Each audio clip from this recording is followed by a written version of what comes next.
আমার মনে হয় আল্লাহ যখন আমাদের লাইফ থেকে কাউকে নিয়ে যায় তার পিছনে অবশ্যই ভালো কোনো কারণ আছে।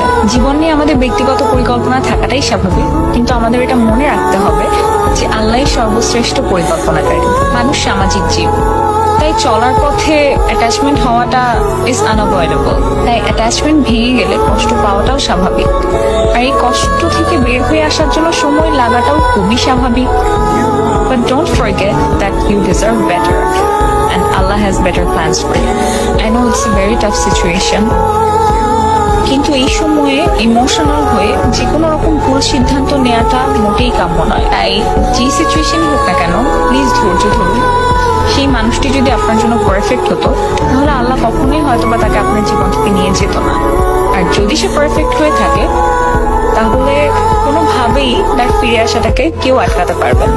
সো নিজের উপর বিশ্বাস রাখুন, আল্লাহর উপর বিশ্বাস রাখুন, এবং আমি মন থেকে দোয়া করি যেন আপনি সহজেই এই কঠিন পরিস্থিতি থেকে মুক্তি পেতে পারেন। ধন্যবাদ।